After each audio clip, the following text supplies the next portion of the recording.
tardes. Somos la Clínica de Emociones y vamos a empezar con nuestro programa que se llama Tú no estás solo o no estás sola. Cuando uno tiene un problema necesitamos una mano, una voz que de alguna manera nos indique un camino. Y acá estamos nosotros. Este programa sale al aire lunes a viernes a la 1 de la tarde.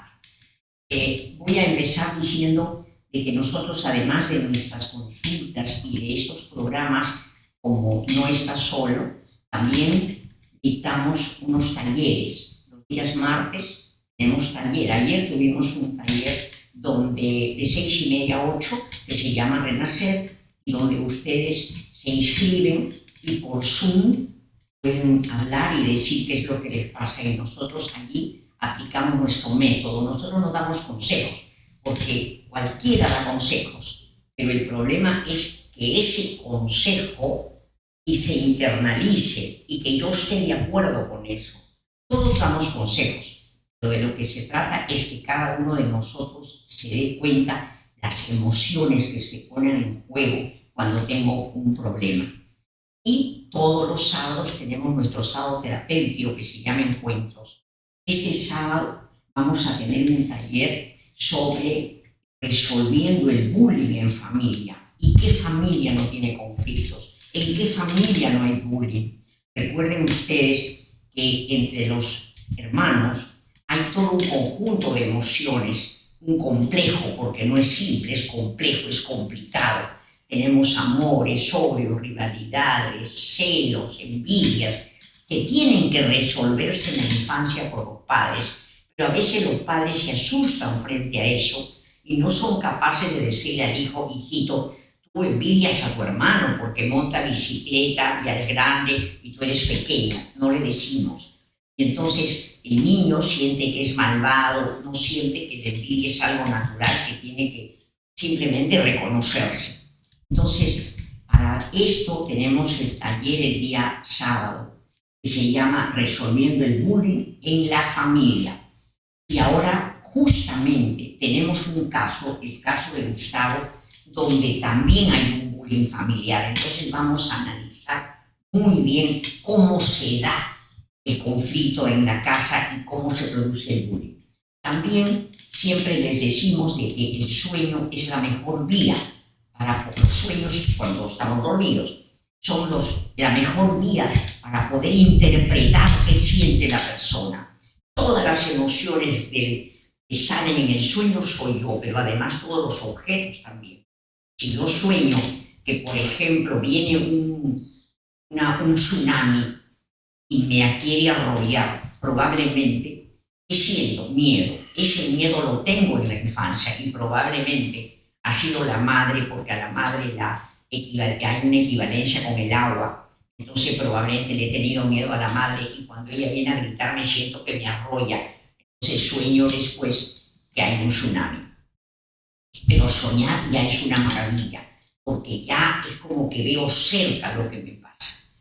Lo delicado es cuando no hay sueño, mejor dicho, cuando no hay recuerdo, porque eso quiere decir que lo censuro, me parece tan espantoso que ni siquiera me atrevo a verlo en los sueños. Yo recuerdo siempre un viejito que ya mayor vino llorando y me dijo de que él había soñado que hacía sexo con su hija.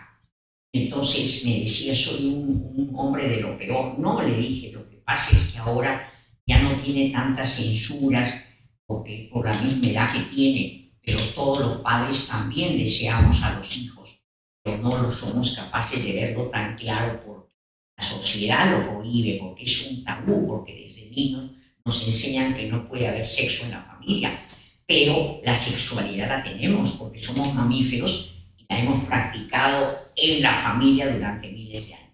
Todo eso aprendemos y todo eso vamos a aprender con la doctora Sandra Bermúdez, porque vamos a tener los lunes una clase sobre los sueños. Estate pendiente. Bueno, vamos a ver el caso entonces de Gustavo.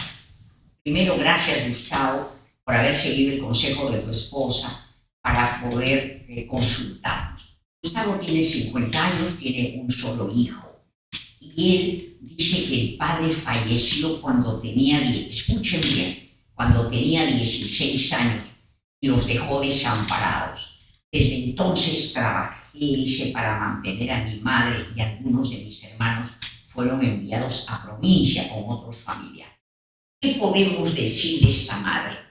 Cuando él dice que éramos desamparados, quiere decir que la madre no trabajaba.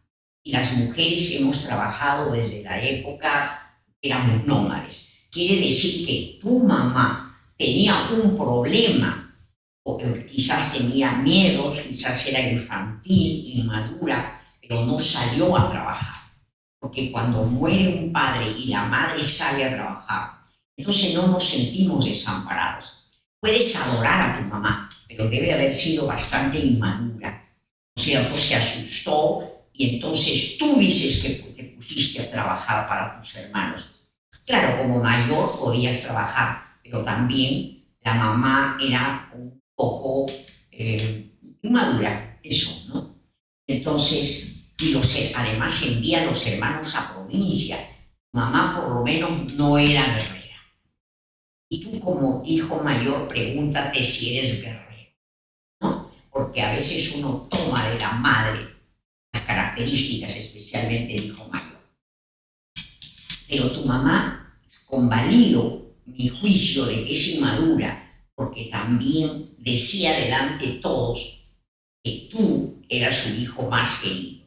Quiere decir que tu mamá, cuando hablaba, no era capaz de ponerse en el pellejo de los hermanos, de los otros hijos, y no se daba cuenta que estaba generando envidia, celos, por gusto, porque no tenía para qué decir eso. Esto no quiere decir que tu mamá es mala o buena, no, los padres no son malos ni buenos, sino que los forman en forma equivocada. A tu mamá la formaron equivocadamente, probablemente ella de pequeña le decían lo que sea, pero no pensaban en lo que sentía esta criatura.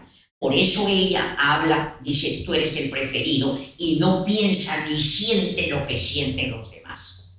Entonces también tienes que saber que los hermanos pueden querer a la madre, pero desde pequeños han sido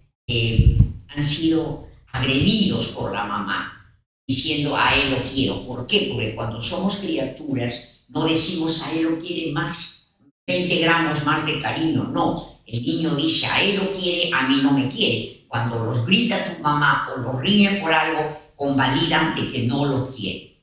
Entonces también la mamita ha sido defectuosa y tú has venido al mundo para ser mejor. Todos hemos venido al mundo para ser mejores. Nadie puede lamentarse de los padres. Pero tampoco, por miedo al odio guardado del niño, no voy a idealizar a mi madre y hacer ver que era maravillosa. No, hay que amar a la madre con todos sus defectos, porque y ver para qué defectos de ella tengo yo, para de esa manera avanzar. Entonces, ella, y además manda a los hijos fuera. ¿Te imaginas cómo se habrán sentido esas criaturas cuando tu mamá dice, a él lo quiero más, y a ellos los manda fuera? Habrán sentido que no eran amados, que no los quería nada. Eso se va guardando en el alma. Y a veces cuando el hermano te mantiene como tú que trabajabas, se genera un conflicto. Mi hermano le agradezco que me mantenga, pero lo odio. Entonces ese conflicto no se resuelve hasta años más tarde, donde tampoco se resuelve, sino que el odio va creciendo y finalmente te arrollan, pues no como lo están haciendo, o intentan arrollar. Entonces dice que tu mamá enfermó gravemente y fue llevada a la casa de una de las hermanas de Gustavo, quien tenía más tiempo para cuidarla. Sin embargo, mis hermanos, o sea, la lucha es entre los varones, me pusieron excusas, dice, todos dijeron que no vayas a verla, porque no te llevas bien con el esposo de la hermana donde estaba la madre. Inconscientemente o conscientemente lo que querían era separarte de la madre, sancionarte, castigarte. Como la madre está enferma, la rabia es contra ella, pero no se atreven a molestarse porque la señora está grave. Entonces la idealizan a ella y a ti te denigran. Cuando idealizamos a alguien, le ponemos más puntos en el examen de lo que merece y ese puntaje se lo bajamos a alguien. Cuando idealizamos a alguien, siempre estamos denigrando, porque quiere decir que nuestra balanza interna está sesgada. Entonces, ellos no quieren hacer ese daño, pero están llenos de cólera. Y tú como adulto tienes que comprender que si a tus hijos también los hubieran provocado de esa manera, habría que ordenarlos también. Entonces, no quieren que vayas. Es como decir, tú, que has sido el preferido, ahora no la ves. Y claro, como no se atreven a decir, me da rabia que esté con mi madre porque mi madre enferma nos va a ver a todos, pero a él lo quiere más, entonces lo que hacen es buscar un pretexto. El mejor pretexto es la realidad. A lo mejor te llevas mal con el cuñado, pero esa realidad la usan como pretexto. ¿Para qué? Para que tú no vayas, para castigarte a ti y castigarte a tu madre, castigar a tu madre. Porque si tu mamá dice que eres el preferido, pues ahora, vieja, tú no vas a ver al preferido. Entonces ahí hay una agresión escondida. Y no lo han hecho a propósito, sino que no han trabajado, se han quedado con odios infantiles. Entonces, además te dicen, tú solo tienes que comprar cosas, ¿no? Entonces, simplemente te limitan a ser proveedor. Tú eras proveedor en la infancia, ahora sigues siendo proveedor. Dices, esto me ha causado dolor, ya que aunque algunas veces me agradecen por el pasado, otros me criticaban por haber seguido mi vida. Mira, realmente tú eres como la piñata de la familia, pero tienes que entenderlos. Yo creo que este video tú puedes pasárselo a tus hermanos. Yo los comprendo. Comprendo cómo se siente un niño que cree que quieren al hermano y a él no, y que lo mandan a vivir con los tíos. Comprendo cómo siente un niño cuando la madre dice a él lo quiero más. Pero ellos quieren a tu madre, pero también, y la deben detestar, porque todos amamos y odiamos a la madre. Porque cuando nos reprimen de algo, nos da cólera, porque somos niños y nada de lo que hemos vivido se olvida. No recordamos, que es diferente. Ellos no recuerdan, pero ya ha salido como un resumen en la cólera que tienen con la madre para que no vea a su hijo y a ti tampoco. Pero yo creo que cuando tú muestres este video a ellos, entonces van a poder darse cuenta, porque ellos también son padres. Entonces tienen que saber que la mamá no lo hizo de mala y tú tampoco. Tú fuiste la víctima también en todo caso, ¿no? Entonces, luego dice que la madre empeoró y fue internada y pude ir a verlo, pero no quise enfrentarme a mis hermanos para evitar conflicto. Mira, ahí lo que tienes que hacer es darles este video. Todavía no están en condiciones de conversar, que me parece que todavía están dolidos y probablemente tienen culpa. Cuando muere la madre, como todos de niños la hemos odiado y la hemos amado. Entonces, cuando muere una madre, no en tu caso, sino en todos los casos, lo primero que hacemos nosotros es decir, pero ¿por qué no la llevé a otro médico? ¿Pero por qué no le dio otras medicinas? ¿Por qué no la traje? ¿Por qué fui así? Me empiezo a sentir culpa. Pero como la culpa y todas las emociones son de la infancia, esa culpa siempre tiene su origen cuando somos niños y la madre nos reprime o quiere más a otro y la odiamos. Pero finalmente odiamos porque queremos la felicidad y la alegría de los niños y no queremos que nadie ni nos dé tareas, ni nos resolva, ni nada. Entonces, por eso es que no somos culpables de nada de la infancia y todas las emociones son de la infancia. Nosotros tenemos que cambiar esta cultura de la culpa por la cultura de la responsabilidad. Y tú no te puedes hacer la víctima. Tú eres responsable también de poder ver a la familia de diferente manera. Mira, yo no tengo la culpa que mi mamá dijera que me quería más. Yo no tengo la culpa. Yo sé que ustedes se han sentido mal, pero ¿qué voy a hacer? Lo que pasa es que como la mamá primero estaba enferma y después murió, se sienten culpables de odiar a la mamá y prefieren transferir todas las emociones feas a mí. Ahora, cuando muere la madre, eso quiere decir de que ellos siguen con la cólera porque no se han curado. Uno se cura cuando reconoce las emociones feas, el odio a los hermanos, a la madre, al padre. Hasta el padre que ha muerto lo detestamos porque el diablo tuvo que morirse. Entonces, cuando yo reconozco como niño que mi mamá era así, que mi hermano era un desgraciado, cuando yo empiezo a ver como adulto, digo, no, nadie quiso dañarme. Estamos en un proceso de evolución. Tus hermanos ni tú pueden pretender que la madre sea perfecta. Estamos en el mundo, y lo repito 1.000.000 de veces, 200.000 años. Entonces recién hace 50.000 que estamos solos, como homos, en nuestra especie. Pero antes nos hemos matado entre todos los homos que había. Parece que solo 2 homos se incorporaron a nosotros porque copulamos con ellos y entonces nos mezclamos. Pero han habido un montón de homos desde hace años, pero hace 200.000 éramos varios tipos de homo, como varios tipos de monos, varios tipos de gatos. Y nosotros los hemos destruido. Hace 100.000 años éramos caníbales, nos matábamos. ¿Acaso en la Biblia no dice que Abraham mató a Isaac o no sé qué cosas? Porque éramos salvajes. Entonces seguimos siéndolo, pero en menor grado. Por eso es que todos los días la gente mata. Entonces todos tenemos de todo, pero solo nos vacunamos para que no salga cuando me doy cuenta que esas emociones feas son producto de mi infancia y que tengo que curarme.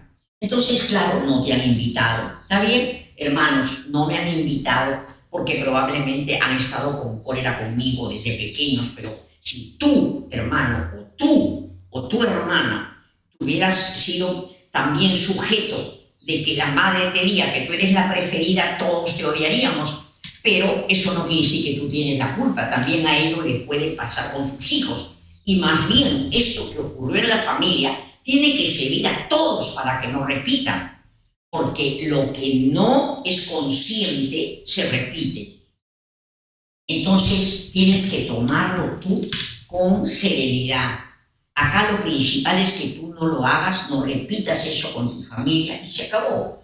Dices que no tienes comunicación, claro, porque ellos están dolidos, tú no, pero no te diste cuenta a lo mejor de que tu mamá era inmadura, ni te diste cuenta porque tuviste una mamá que no te enseñó a mirar al otro, que tus hermanitos estaban adoloridos. Entonces, nada, lo único que tienes que hacer es aceptar. Mira, lo único que nos trae pesares es no aceptar la realidad.